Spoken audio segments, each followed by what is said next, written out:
그 주님의 그 이름을 찬양합니다. 할렐루야.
오늘 우리에게 주시는 하나님의 말씀은 사무엘상 21장 1절에서 9절의 말씀입니다.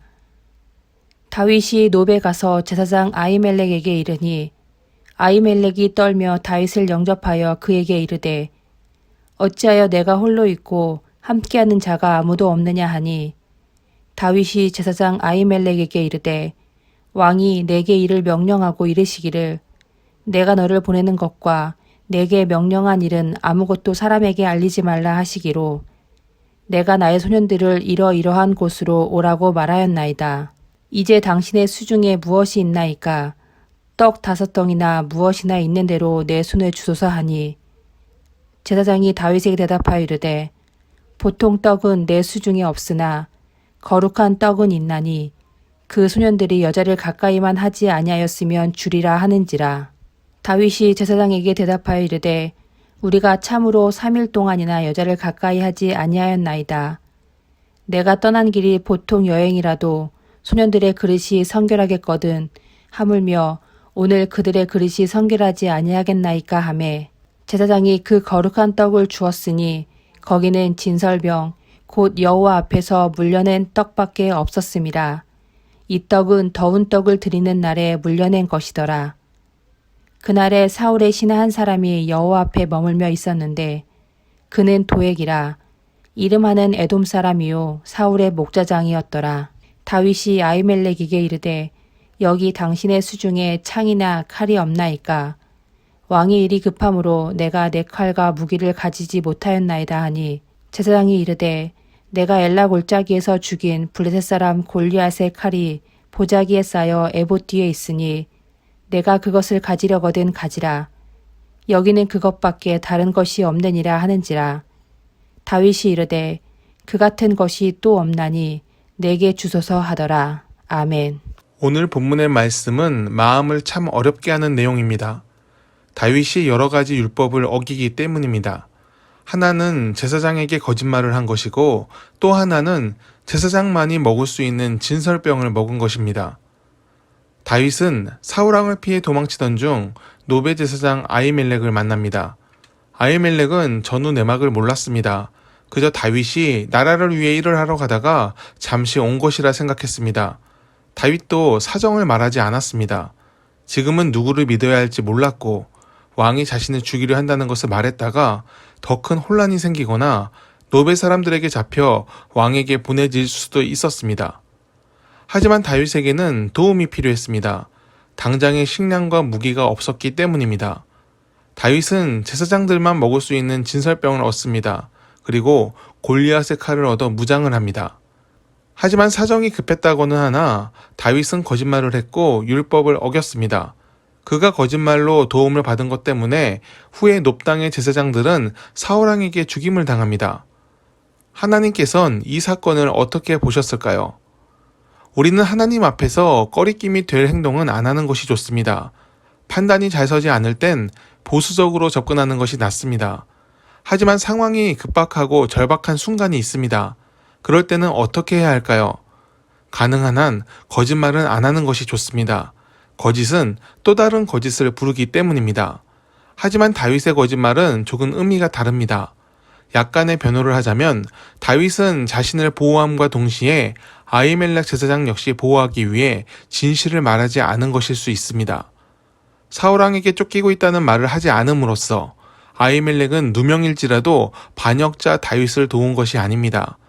혹시 사실을 전해 듣고 아히멜렉이 다윗을 잡으려 했다면 다윗은 하나님의 제사장을 죽여야 했을지도 모릅니다. 다윗은 더 큰 사건과 죄를 만들지 않기를 원했고 그래서 거짓말을 했습니다. 다윗은 놉당의 제사장들에게 적대적이지 않았습니다. 그곳을 근거지로 삼거나 자기 편으로 만들려 했다면 음모를 꾸며서 빼앗았을 것입니다. 하지만 다윗은 그저 쉴 곳을 찾았고 제사장들을 선하게 대했습니다. 그것은 후에 아히멜렉의 아들 아비아달이 다윗을 찾아와 몸을 의지하는 데서도 나타납니다. 다윗 때문에 자신들이 죽임을 당했다고 생각한다면 다윗을 원수로 봤을 텐데 아비아달은 다윗과 함께하는 동지가 되었습니다. 사람들이 이렇게 과정을 보고 결론을 내리는 것처럼 하나님께서도 과정을 보십니다. 다윗의 거짓말과 진설병을 먹는 행위는 하나님을 경시했기 때문이 아니라 상황의 절박함 때문에 살기 위해 나온 행동이었습니다. 자신이 살기 위해 타인을 속이는 것을 합리화할 수는 없습니다. 하지만 전후 상황과 과정, 의도를 다 알아야 합니다. 그래야 사람의 진심을 알 수 있기 때문입니다. 다윗은 놉당의 사람들에게 피해를 입힐 생각이 전혀 없었습니다. 이는 훗날 그가 아비아달을 선대하는 모습을 보면 알 수 있습니다. 아비아달은 통일 왕국의 제사장이 되었고 훗날 권력에서 밀려날 때도 그 목숨이 보호받습니다. 다윗이 자신 때문에 큰 사건에 엮인 그의 가문에 미안함을 가졌던 것입니다. 하나님이 만일 다윗의 행동을 악하게 보셨다면 우리는 통일 왕국의 다윗 왕을 볼 수 없었을 것입니다. 하나님은 일의 과정을 보셨고 이 과정에서 저질러진 일들을 다윗의 죄악으로 돌리지 않으셨습니다. 세상을 살면서 언제나 정직하고 성실하며 옳은 방법으로만 살았으면 좋겠습니다. 악한 일을 저지르며 어쩔 수 없다라는 합리화는 옳지 않습니다. 하지만 간혹 실수할 때가 있습니다. 살기 위해서 상황적인 어려움 때문에 좋지 않은 결과를 만들 때가 있습니다. 그때 우리는 행동의 동기를 봐야 합니다. 다른 이에게 피해를 입히거나 나의 이익 때문에 다른 이를 희생시키는 의도적인 선택을 했다면 우리는 멈춰서 되돌려야 합니다. 일의 동기와 과정에 악한 의도가 들어가 있다면 그것은 결코 하나님의 인정을 받을 수 없습니다. 우리의 삶에서 하나님을 무겁게 여기고 조심스러운 마음으로 행동을 결정하길 바랍니다. 하나님 안에서 선한 마음으로 행동하고 결정한다면 하나님은 그 자체를 선하게 여기시고 결과로 우리를 판단하시지 않고 과정을 보시며 긍휼히 여기실 것입니다. 하나님께서 선하다 인정하시는 삶의 과정을 만드는 우리가 되길 축복합니다. 기도하겠습니다. 하나님, 항상 선하게 살기를 원합니다. 악한 의도로 말과 행동을 하지 않게 하시고 진실함으로 사람을 대하게 하옵소서. 하지만 인생의 길에서 의도치 않은 행동으로 다른 이에게 피해를 준다면 회개함으로 그 과정을 되돌리게 하옵소서. 항상 우리를 이끄시고 감찰하시는 하나님을 잊지 않게 하시고 오늘도 주님의 말씀을 무겁게 여기는 삶을 살게 하옵소서. 예수님의 이름으로 기도드립니다. 아멘.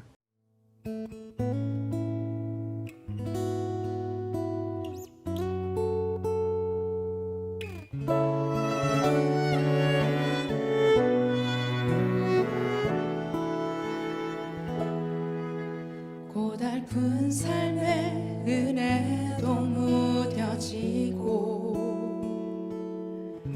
곧 사라질 것에 내 맘 두네. 헛되고 헛된 것들을 바라보며 그 은혜를 놓치며 살았네. 주어진 삶을 묵묵히 살아가며 날 붙드신 주 예수를 보내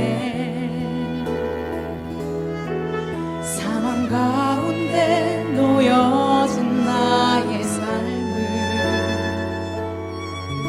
날 건지신 그 이름 예수.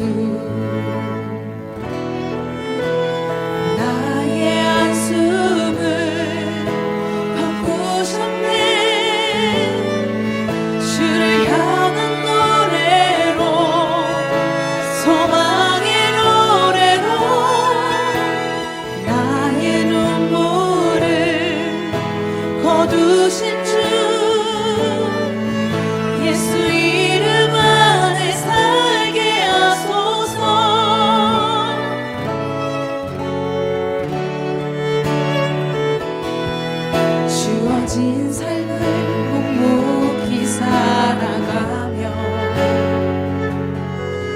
날 붙드신 주 예수를 보내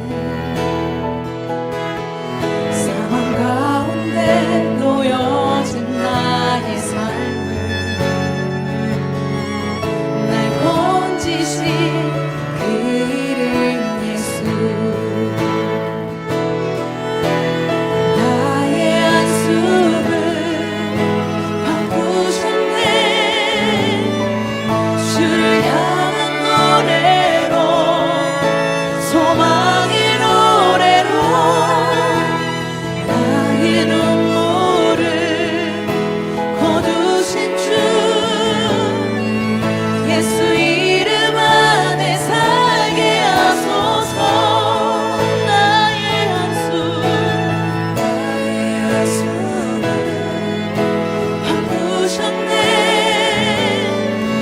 주를 향한 노래로 소망의 노래로